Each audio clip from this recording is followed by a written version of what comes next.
ഇത്തരത്തിലൊരു പത്രസമ്മേളനം വിളിക്കാനുണ്ടായ ഒരു സാഹചര്യം എന്ന് പറയുന്നത് പൊൻകുന്നം ടൗണുമായി ബന്ധപ്പെട്ടുകൊണ്ട് കഴിഞ്ഞ കുറേ നാളുകളായി വലിയ തോതിലുള്ള ട്രാഫിക് ജാം അനുഭവപ്പെടുന്ന ഒരു സാഹചര്യമുണ്ട്.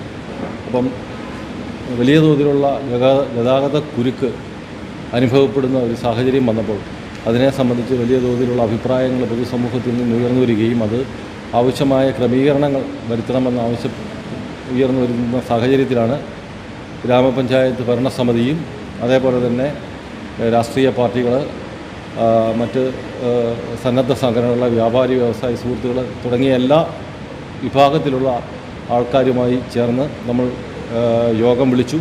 ആ യോഗത്തിൻ്റെ അടിസ്ഥാനത്തിൽ നിർദ്ദേശങ്ങൾ സ്വീകരിക്കുകയും അതേപോലെ തന്നെ പോലീസും PW, NH അടക്കമുള്ള ഉദ്യോഗസ്ഥർ ഇതുമായി ബന്ധപ്പെട്ടുകൊണ്ട് യോഗത്തിൽ പങ്കെടുത്തു. അവരുടെ എല്ലാം നിർദ്ദേശത്തിൻ്റെ കൂടി അടിസ്ഥാനത്തിൽ ഒരു അഭിപ്രായ രൂപീകരണത്തിൻ്റെ ഭാഗമായി ഈ 10-ാം തീയതി മുതൽ, ജൂലൈ മാസം 10-ാം തീയതി മുതൽ പൊൻകുന്നം ടൗണിൽ ട്രാഫിക് പരിഷ്കരണം നടത്തണമെന്നാണ് തീരുമാനിക്കപ്പെട്ടിട്ടുള്ള ആ കഴിഞ്ഞ യോഗത്തിൽ. ആ യോഗത്തിൻ്റെ തീരുമാനം ജനങ്ങളെയും മറ്റെല്ലാവരെയും അറിയിക്കുന്നതിന് വേണ്ടിയാണ് ഈ പത്രസമ്മേളനം ഇവിടെ ഇന്ന് നമ്മൾ ചേർന്നിട്ടുള്ളത്. പ്രധാനമായിട്ടുള്ള നടപ്പാക്കാൻ ഉദ്ദേശിക്കുന്ന നിർദ്ദേശങ്ങൾ, ഈ നിർദ്ദേശങ്ങളാണ് ഇപ്പോൾ ഇവിടെ വായിക്കുന്നത്. ചെറുകിട ഗ്രാമപഞ്ചായത്ത് അറിയിപ്പ്: ടൗണിൽ നിന്നും മണിമല റോഡിൽ ജുമാ മസ്ജിദ് വരെയുള്ള ഭാഗത്ത് പാർക്കിംഗ് അനുവദിക്കുന്നതല്ല. ഒന്നാമത്തെ കാര്യമാണ്. അതോടൊപ്പം അതിൻ്റെ ഭാഗമായി ഈ ഭാഗത്തുള്ള കടകളിലേക്ക് കയറ്റി ഇറക്കുന്നതിന് മാത്രം, അവിടെ കടകളിൽ സാധനങ്ങൾ കയറ്റി ഇറക്കുന്നതിന് സമയം അനുവദിക്കും.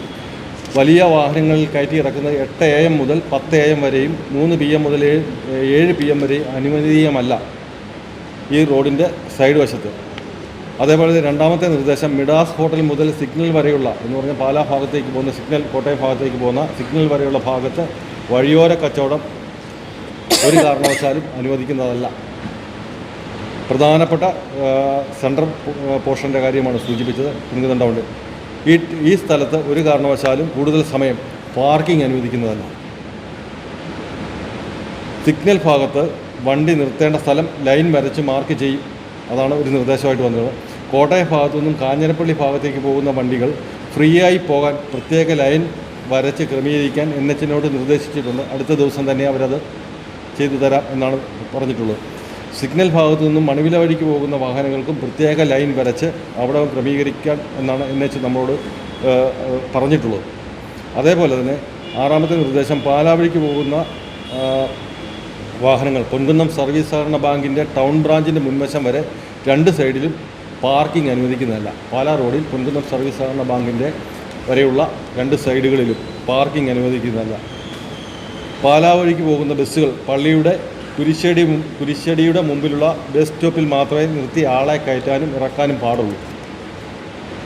പാലാ വഴിയിൽ നിന്നും പൊൻകുന്നം ഭാഗത്തേക്ക് ബസ്സുകൾ ആണ്ടുമടം ബിൽഡിങ്ങിന് മുമ്പിലാണ് സ്റ്റോപ്പ് ക്രമീകരിച്ചിട്ടുള്ളത്. മാർക്കറ്റിംഗ് സൊസൈറ്റിയുടെ മുൻവശം മുതൽ കാഞ്ഞിരപ്പള്ളി വഴിയിൽ വലതുവശത്ത് മാത്രമാണ് പാർക്കിംഗ് അനുവദിച്ചിട്ടുള്ളത്. അത് ട്രെൻഡ്സിൻ്റെ ഫ്രണ്ട് വരെയുള്ള പ്രദേശം. അതേപോലെ തന്നെ സ്റ്റോപ്പുകൾ മാറ്റി ക്രമീകരിച്ചിട്ടുണ്ട്. KVMS ജംഗ്ഷനിൽ കാഞ്ഞിരപ്പള്ളിക്ക് പോകുന്ന ബസ്സുകൾക്ക് വുഡ് പാലസിന് മുമ്പിലും പൊൻകുന്നം ഭാഗത്തേക്ക് പോകുന്ന ബസ്സുകൾ ധനലക്ഷ്മി ബാങ്കിന് മുമ്പിലും ആണ് സ്റ്റോപ്പുകൾ ക്രമീകരിച്ചിട്ടുള്ളത്. കിഴക്കോട്ട് പോകുന്ന ബസ്സുകൾ വുഡ് പാലസിൻ്റെ മുമ്പിലും പടിഞ്ഞാട്ട് പോകുന്ന ബസ്സുകൾ ധനലക്ഷ്മി ബാങ്കിന് മുമ്പിലുമാണ്. അത് ആവശ്യമായ ബോർഡുകളും മറ്റ് കാര്യങ്ങളും എല്ലാം അവിടെ ക്രമീകരിച്ചിട്ടുണ്ട്. അതേപോലെ ബസ് സ്റ്റോപ്പുകളുടെ മുമ്പിൽ നിൽക്കുന്ന ഇലക്ട്രിക് പോസ്റ്റ് മാറ്റാനുള്ള നിർദ്ദേശം കൊടുത്തിട്ടുണ്ട്. പിന്നെ 12ാമത് നിർദ്ദേശം എന്ന് പറഞ്ഞാൽ, ടൗണിലും പരിസര പ്രദേശങ്ങളിലുമുള്ള റോഡുകളുടെ സൈഡിൽ കൂടുതൽ സമയത്തേക്ക് വണ്ടി പാർക്ക് ചെയ്ത് പോകുന്നത് അവസാനിപ്പിക്കണം എന്ന നിർദ്ദേശം വന്നിട്ടുണ്ട്. അത് അംഗീകരിച്ചിട്ടുണ്ട്. ഈ വണ്ടികൾ പേ ആൻഡ് പാർക്ക് ഉപയോഗിക്കണം എന്ന നിർദ്ദേശമാണ് വന്നത്. അവർക്ക് ആവശ്യമായ പേ ആൻഡ് പാർക്ക് സൗകര്യം ലഭ്യമാകുന്നുണ്ട്. അതോടൊപ്പം തന്നെ ഫ്രീ ആയി നമ്മുടെ ടൗൺ ഹാളിൻ്റെ മുമ്പിലുള്ള ഗ്രൗണ്ട് പഞ്ചായത്തിൻ്റെ ഉടമസ്ഥതയിലുള്ളതാണ്. ആ ഗ്രൗണ്ടിൽ ഫ്രീ ആയി പാർക്കിംഗ് അനുവദിക്കുന്നതാണ്. അല്ലാതെ വണ്ടി ഇട്ടിട്ട് പോകുന്ന ആൾക്കാരെ സംബന്ധിച്ചുള്ള ആദ്യം തവണ നോട്ടീസ് നൽകുകയും പിന്നീട് ഫൈൻ ഈടാക്കാനും തീരുമാനിച്ചിട്ടുണ്ട്. പിന്നെ റോഡിൻ്റെ സൈഡുകളെല്ലാം പുല്ല് വെട്ടി വൃത്തിയാക്കാൻ വേണ്ടി NH SH നിർദ്ദേശിച്ചിട്ടുണ്ട്. അതേപോലെ തന്നെ സിഗ്നലുമായി ബന്ധപ്പെട്ട് പരിഷ്കരണം നടത്തുന്നതിന് KSTPയോട് നിർദ്ദേശിച്ചിട്ടുണ്ട്. അവരത് ആവശ്യമായ ക്രമീകരണം വരുത്താം എന്നാണ് പറഞ്ഞിട്ടുള്ളത്. 15-ാമതായിട്ടുള്ളത് നമ്മളുടെ ബസ് സ്റ്റാൻഡിനുള്ളിലുള്ള ക്രമീകരണവുമായി ബന്ധപ്പെട്ടാണ് വാഹനങ്ങളുടെ. അരമണിക്കൂറിൽ കൂടുതൽ ബസ് സ്റ്റാൻഡിൽ പാർക്ക് ചെയ്യാൻ പാടില്ല. ബസ് വേയിൽ ആളെ കയറ്റാൻ 3 മിനിറ്റ് മാത്രമാണ് അനുവദിച്ചിട്ടുള്ളത്. ഇതിൽ കൂടുതൽ കിടക്കുന്ന ബസ്സുകൾ പാർക്കിംഗ് സ്പേസിലേക്ക് മാറ്റി ഇടണം. അതിൽ കൂടുതൽ സമയം ഉണ്ടെങ്കിൽ അത് പാർക്കിംഗ് സ്പേസിലേക്ക് മാറ്റിയിടണം.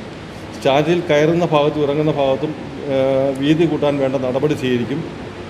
ഇതാണ് പ്രധാനമായിട്ടുള്ള നിർദ്ദേശം. നമ്മുടെ തിയേറ്റർ റോഡിൻ്റെ 2 സൈഡിലും വാഹനങ്ങൾ പാർക്ക് ചെയ്യുന്ന രീതിയുണ്ട്. അത് ഒഴിവാക്കണം. അത് ഒഴിവാക്കി ഈ പേ ആൻഡ് പാർക്കും അതേപോലെ തന്നെ നമ്മുടെ പഞ്ചായത്തിൻ്റെ ഗ്രൗണ്ടും അത് സൗജന്യമായിട്ടാണ് നമ്മൾ ഇപ്പം നൽകാൻ ആലോചിക്കുന്നത്. അത് സൗജന്യമായി ഉപയോഗിക്കാവുന്നതാണ്. ഇതാണ് പ്രധാനമായിട്ട് വന്ന നിർദ്ദേശം. ഈ നിർദ്ദേശങ്ങളാകെ 10-ാം തീയതി മുതൽ നടപ്പാക്കാനാണ് തീരുമാനിച്ചിട്ടുള്ളത്. അതിനാവശ്യമായ വിവിധ സ്ഥലങ്ങളിൽ ആവശ്യമായ ബോർഡുകൾ ഒക്കെ തന്നെ സ്ഥാപിച്ചിട്ടുണ്ട്. നാളെയും മറ്റന്നാളുമായിട്ട് സ്ഥാപിക്കും.